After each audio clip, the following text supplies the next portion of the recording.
ప్రభు అయినటువంటి యేసుక్రీస్తు వారి పరిశుద్ధమైన నామంలో తండ్రి అయిన దేవాది దేవునికి నిత్యము స్తుతియు స్తోత్రములు మహిమయు ఘనతయు ప్రభావములు యుగయుగములు ప్రభువునకెచ్చెలును గాక.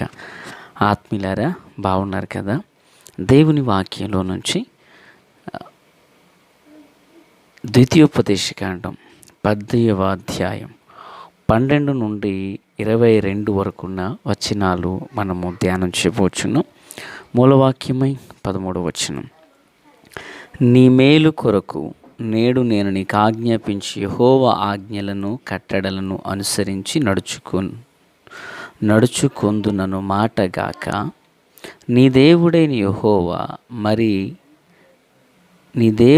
యెహోవా నిన్ను మరి ఏమి అడుగుచున్నాడు? ప్రార్థన. తండ్రి దేవా స్తోత్రం. వాక్యం మీది వినుచున్న వారందరూ మీ వారు. మీ దాసుడనైన నన్ను పూర్ణముగా మరుగు చేసి దైవస్వరమును వినిపింపచేయండి.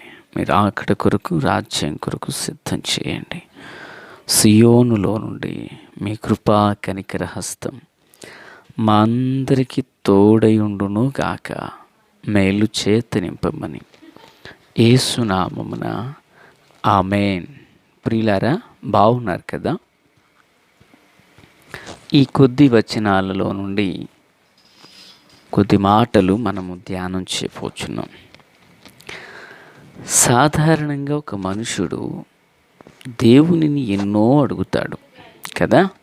నేను కానీ మీరు కానీ మనం ఎన్నో విషయాలలో దేవుని సహాయము, దేవుని కృప కొరకు, మన అక్కరతలు తీర్చబడుట కొరకు ఎన్నో విషయాలు మనము అడుగుచూ ఉంటాం. అయితే వాటిలో అనేకములుగా దేవుని చిత్తములోనివి ఎన్నెన్నో పొందుకుంటూ ఉంటాం. అయితే పిల్లరా, ఇక్కడ దేవుడు మనిషిని అడుగుచున్నారు. హల్లెలూయా. ఆ దేవుడు మనుషుని అడుగుచున్నారు. ఏం అడుగుచున్నారు దేవుడు అంటే, ఆయన కట్టడలను, ఆయన ఆజ్ఞలను అనుసరించి నేను నడుచుకుంటాను అని మన నుంచి ఒక మాటని మాత్రమే ఆయన కోరుతున్నారు. వింటున్నారా ప్లేరా?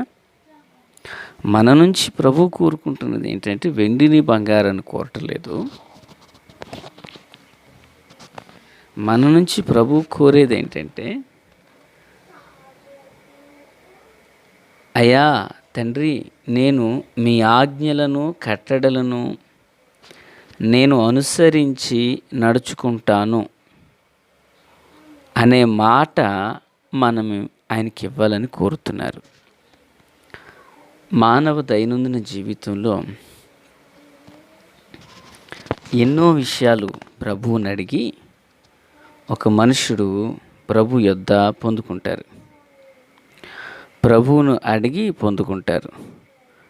అయితే మహాదేవుడు తన పోలికలో చేయబడిన మనుషుడైనా, తానే ఏర్పరిచిన మనుషుడైనా తన చిత్తమును ఎరిగి తన ఇష్టము చొప్పున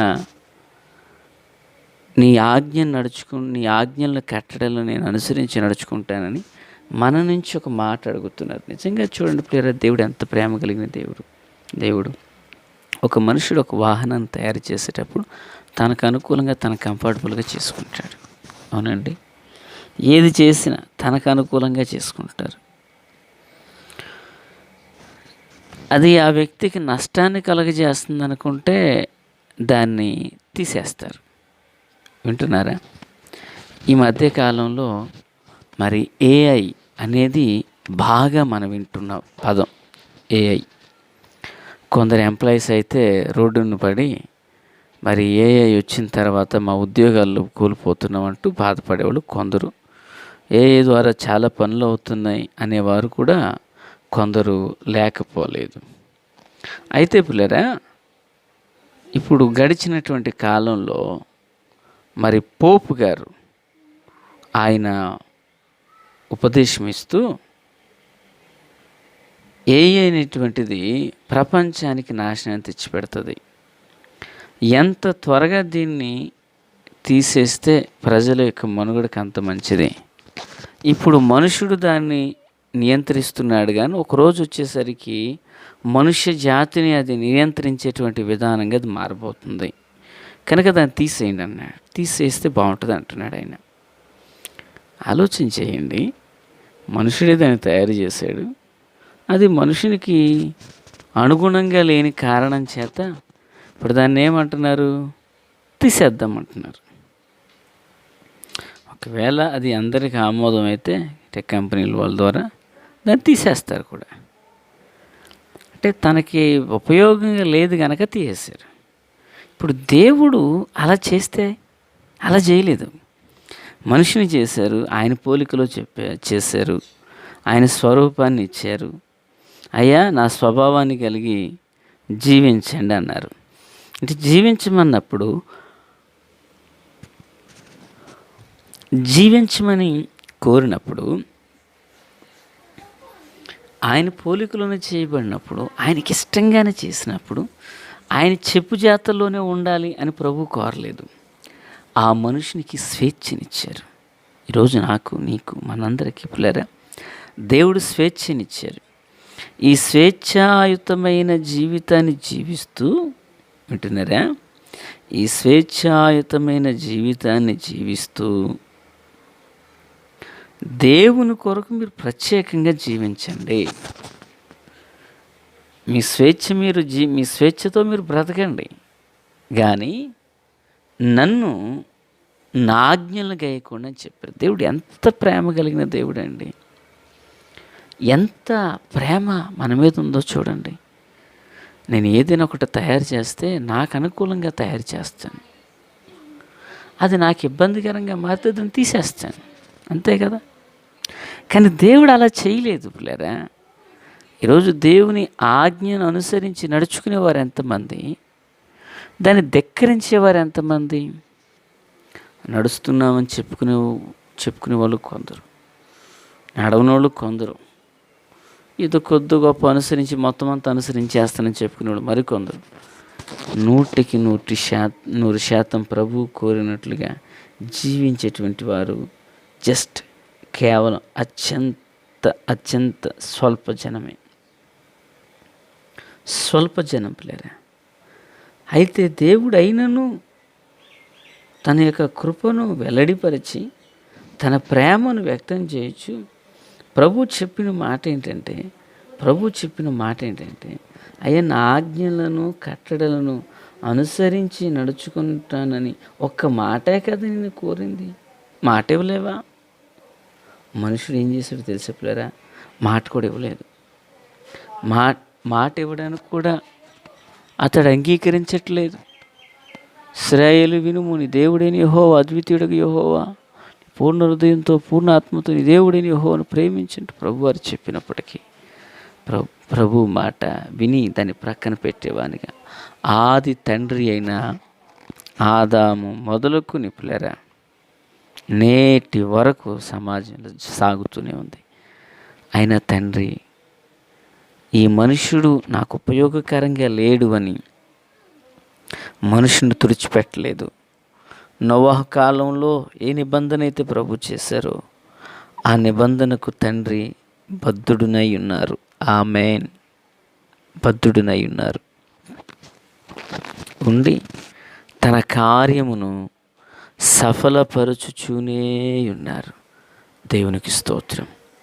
అయితే పిల్లరా, మనము గనక ఆయనకు మాట ఇచ్చి, మనము గనక ఆయన మాట చొప్పున నడవగలిగితే, ప్రభువారు అంటున్నారు తర్వాత మాట్లాడుచు, ఇశ్రాయేలు ఆకాశము మహాకాశము భూమియు అందున్న అంతయు నీ దేవుడివే కదా. నీ పూర్వీకులైన ఇశ్రాయేలుని చూడు, వారు 70 మందిగా ఐగుప్తులోనికి వచ్చారు. ఇప్పుడు నీ దేవుడైన యెహోవా వారిని ఆకాశ నక్షత్రముల వలె వారిని విస్తరింపచేసి ఉన్నాడు. కనుక నీ జీవితంలో కూడా నీవు ఆయన మాట విను. ఆయన ఆజ్ఞలను అనుసరించి నడువు, ఆ ప్రకారంగా జీవిస్తానని మాటివ్వు నువ్వు ఆయనకి. ఆ మాటకు ఆయన ప్రతిఫలముగా ఆశీర్వాదం ఇవ్వడానికి ఇష్టపడుతున్నారు. స్తోత్రం. ప్రియులారా, క్రీస్తునందు నాకు అత్యంత సన్నిహితులారా, జీవము కలిగినటువంటి దేవుని ప్రియమైన పిల్లలుగా మన ఆధ్యాత్మిక జీవితంలో నేర్చుకునవలసిన ఒక మాట, దేవుని మాట వింటే మనం బ్రతుకుతాం. దేవుని మాట వింటే మనం ఉనికి కలిగి జీవిస్తాం. దేవుని మాట వింటే మనకు కలిగిన భయములన్నిటి నుండి తప్పించబడి నెమ్మదిని పొందుకుంటాం. ఆయన ఆజ్ఞలను కట్టడలను అనుసరించి నడుచుకుందుము గాక. ఆమేన్. తండ్రి దేవా స్తోత్రం. వాక్యమందరి హృదయాల్లో ఫలభరితం చేయండి. మీ సన్నిధి, మీ సహాయం సమృద్ధిగా మాకు దయచేయండి. క్రీస్తు యేసునందైన కృపా మహదైశ్వర్యములు ప్రార్థించిన మనవులన్నీ పొందియున్నామని నమ్ముచున్నాము మా పరమ తండ్రి. ఆమేన్. Praise the lord.